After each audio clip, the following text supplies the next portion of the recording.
Dan saya yakin sekali bahwa Gus Yahya Kholilstakuf memang diduga ya tidak terlibat secara langsung, bahkan menggunakan aliran dana dari para pengijon tambang itu senilai 40 miliar. Meskipun kata Gus Islah Barawi itu masuk ke rekening PBNU, tapi kan nadanya Gus Islah kan tidak begitu detail bahwa 40 miliar dari para pengijon itu resmi masuk ke rekening PBNU secara sah. Assalamualaikum sahabat AW Kertapati. Sekali lagi saya bukan pendukung Gus Yahya Kholilstakuf. Dan sekaligus saya bukan pendukung Rois Am Kiai Haji Miftahul Ahyar. Ataupun saya bukan pendukung para struktural yang ada di PBNU saat ini yang sedang berkonflik. Terlepas kemarin sudah dilakukan pertemuan yang kedua di Ponpes Lirboyo dan terjadi satu kesepakatan yang membuahkan beberapa poin yang intinya akan diselenggarakan muktamar yang ke-35 secepatnya.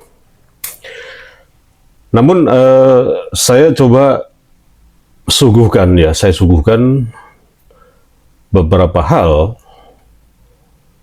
terkait dengan klarifikasi Gus Yahya Kholilstakuf. Artinya munculnya risalah sebuah rapat yang dilakukan oleh Mbah Miftahul dan teman-temannya pada tanggal 20 November 2025 yang menghasilkan risalah, dan memang risalah itu menurut Gus Yahya adalah tuduhan-tuduhan yang arahnya ke tindakan pidana. Padahal sebelumnya Kiai Haji Miftahul Ahyar ini sudah mengkonfirmasi langsung ke Gus Yahya Kholilstakuf.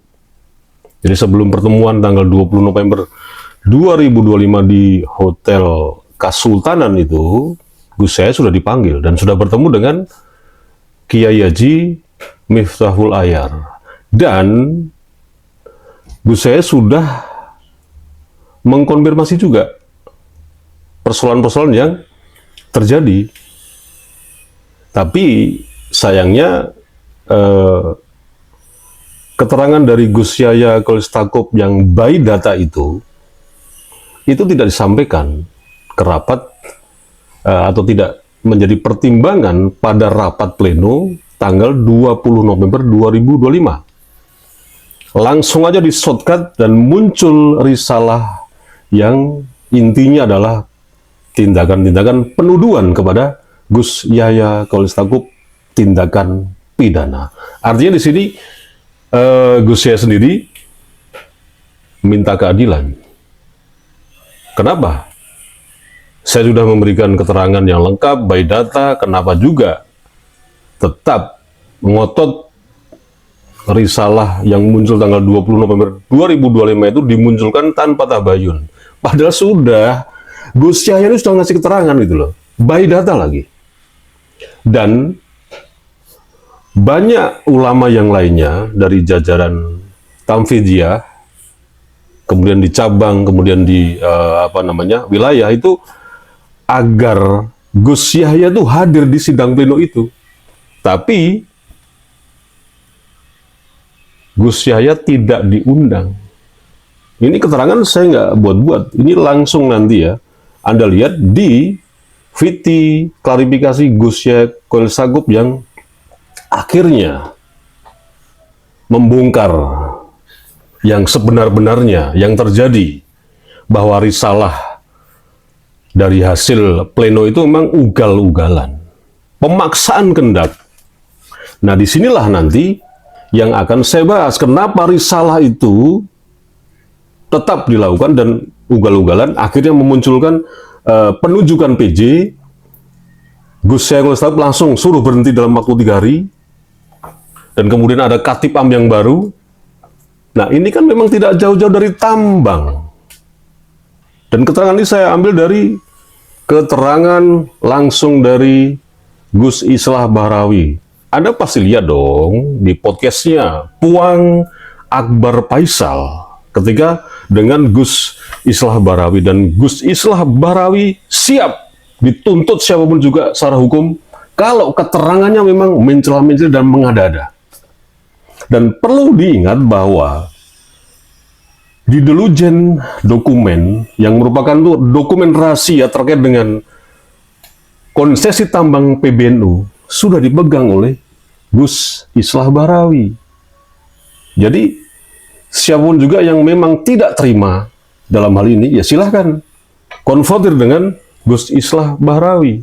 Dan tidak ada satupun dari kubu Rois Am sampai detik ini mengklarifikasi atas keterangan Gus Islah Bahrawi terkait aliran dana dari para pengijon-pengijon yang kurang lebih nilainya 40 miliar itu diklarifikasi oleh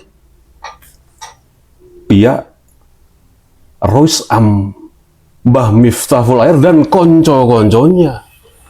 Sebelumnya coba Anda simak dulu VT dari klarifikasi Gus Yahya Kholilistakuf yang minta keadilan. Kita simak. Sebelum itu, saya pernah 2 kali dipanggil secara pribadi oleh Rois Am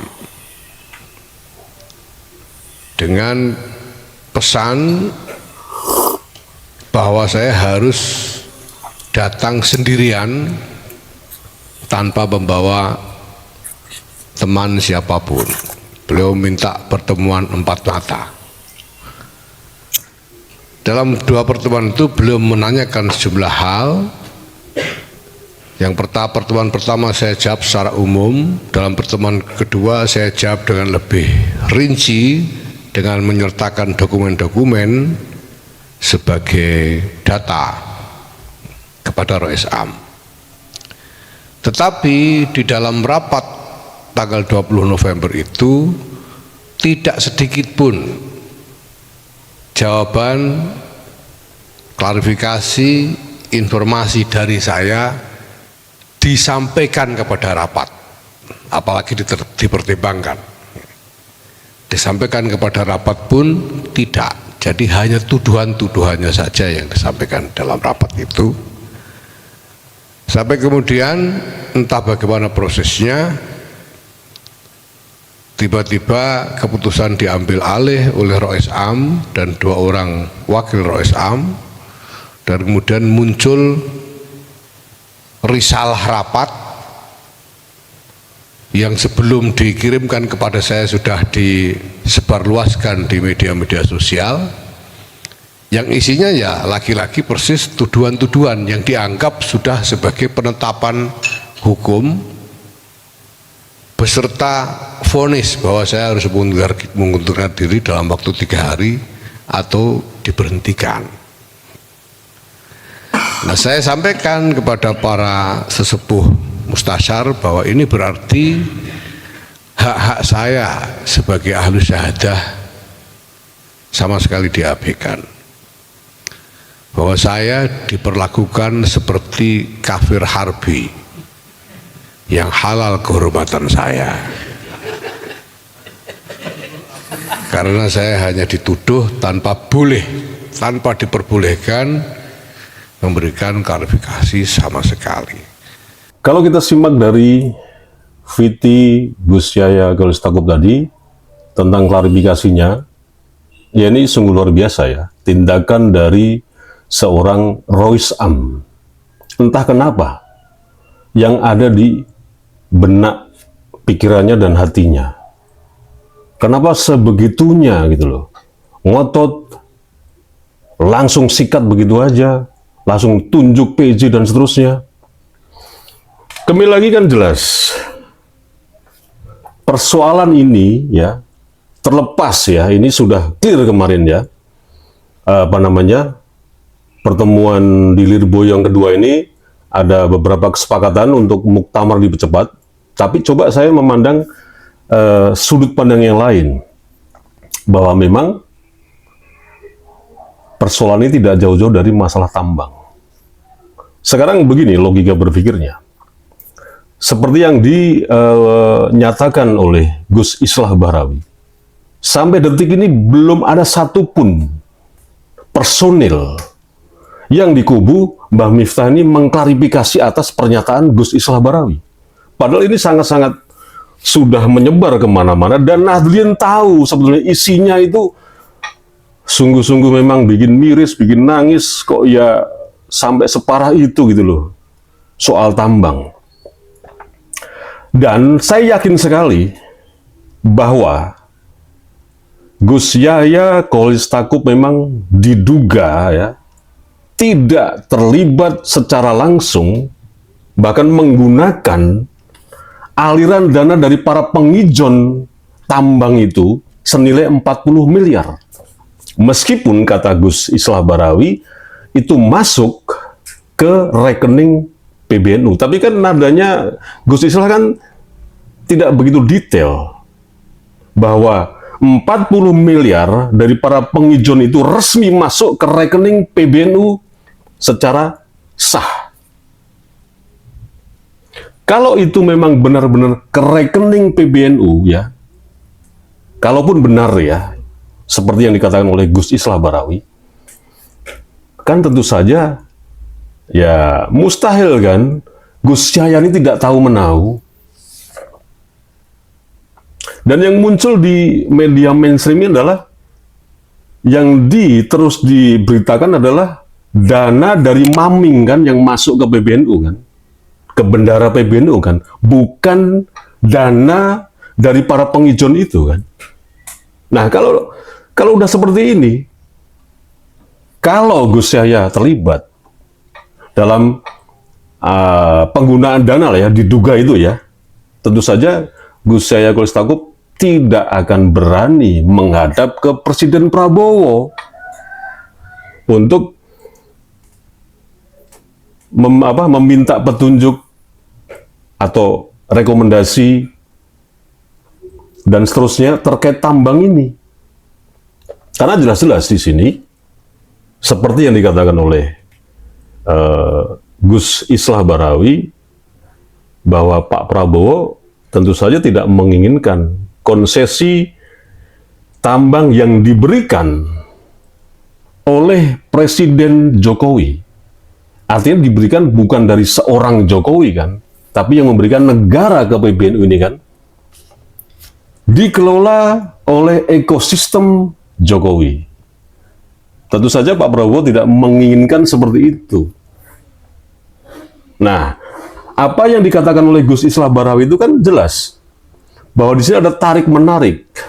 Siapa yang akan mengganggu dari pengijon yang sudah setor duit ini, yang ingin mengelola tambang atau konsesi tambang PBNU itu, tapi Gus Yahya sendiri kan menolak sebetulnya agar tambang ini dialihkan ke kontraktor lain, hingga subkonnya, vendornya, dan seterusnya itu.